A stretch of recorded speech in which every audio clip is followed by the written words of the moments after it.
이번 시간에는 과세거래 중에 용역의 공급에 대해 같이 공부해 보도록 하겠습니다.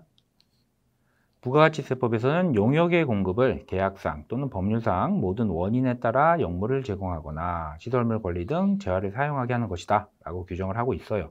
역무는 일반적으로 노동력에 의한 활동, 서비스를 제공하는 거죠. 하지만 고용에 의한 근로를 제공하는 것은 용역의 공급에 해당하지 않습니다.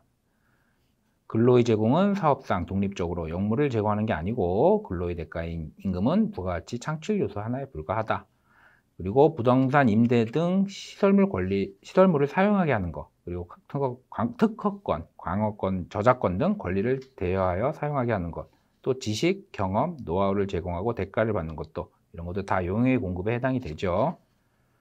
그래서 용역의 공급에 포함되는 범위를 한번 보겠습니다. 건설업에 있어서 건설업자가 건설자재의 전부 또는 일부를 부담하는 경우도 용역의 공급으로 봅니다.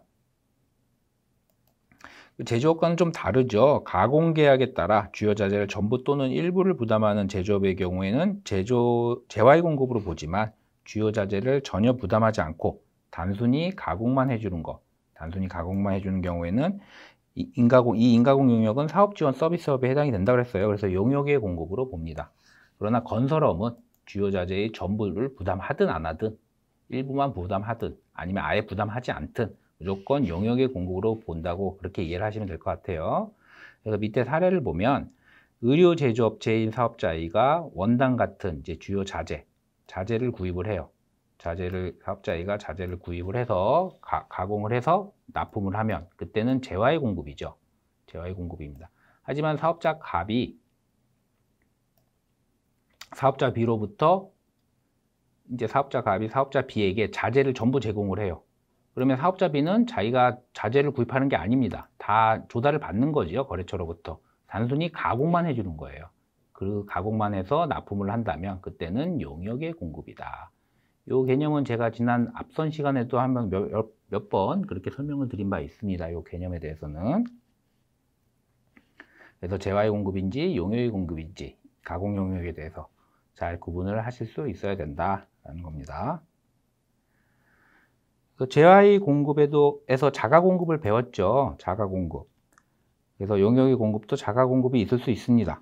사업자가 자신의 용역을 자기 사업을 위해 대가를 받지 않고 공급함으로써 다른 사업자와의 과세 형평이 침해되는 경우에는 용역의 공급으로 봐서 부가치세를 과세해야 한다. 여기 법에서 규정을 하고 있어요. 법에서. 부가치세법 제12조 제1항에서 규정을 하고 있거든요. 그리고 그 과세되는 용역의 범위를 시행령에 위임한다. 시행령으로 정한다고 위임을 하면서 시행령에서는 별도로 규정하고 있지 않습니다. 그래서 현실적으로는 과세가 되지 않는다. 그래서 용역의 자가 공급은 과세하지 않습니다. 용역의 자가 공급에는 해당되지만 실질적으로 과세하지 않는 그런 사례를 한번 볼게요. 자기 사업과 관련하여 사업장 내에서 사용인에게 음식 용역을 무상으로 제공하는 경우, 그리고 사용인이 직무상 부상 또는 질병을 무상으로 치료해 주는 경우, 그리고 사업장이 각각 다른 2개 이상의 사업을 겸용하는 사업자가 그중 한 사업장과 관련한 용역을 자기 다른 사업장에 공급하는 경우, 이 경우에도 자가 공급에 해당이 되지만 과세하지 않는다는 거예요. 예를 들어 한 사업자가 택시 운수회사를 운영하면서 동시에 그 옆에 별도 사업장으로 자동차 정비업소를 함께 운영하는 경우가 있다면 자동차 정비업소는 일반 자동차들을 정비하고 수리하면서 자기가 운영하는 택시회사 차들도 무상으로 수리를 하겠죠. 거기 가서 수리를 하겠죠. 자기 사업장이니까. 그 택시회사의 자동차들은 모두 거기서 수리를 하겠지만 결국 이 경우에도 용역이 자가 공급에 해당이 되기 때문에 과세하지 않는다라는 겁니다. 이번에는 용역의 무상 공급을 보겠습니다. 용역의 무상 공급.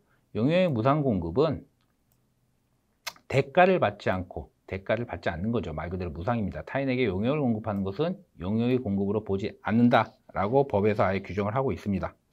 따라서 용역의 공급은 무상 공급은 과세 대상이 아니에요. 그 취지를 보면 대가가 없으면, 그죠? 대가를 받지 않으면 시장 가격이 형성되지 않기 때문에 가액평가 및 세액 계산이 사실상 곤란하기 때문이다. 이런 세제상의 어려움이 있기 때문에 그런 취지로 이해를 하시면 되고요. 다만 예외가 있죠. 예외. 특수관계인에게 사업용 부동산의 임대 용역을 무상으로 공급 시에는 그때는 시가로 과세한다. 이 특수관계인에게 사업용 부동산 임대 용역을 무상으로 공급하는 것 이외에는 용역의 무상 공급은 과세 대상이 아니다라는 겁니다. 그리고 아까 말씀드린 대로 고용관계에 의한 근로의 제공은 용역의 공급으로 보지 않는다. 근로의 대가인 임금은 부가가치를 창출하는 요소에 불과할 뿐이다 라는 겁니다. 이상으로 과세거래 중에 용역의 공급에 대한 강의를 마치겠습니다.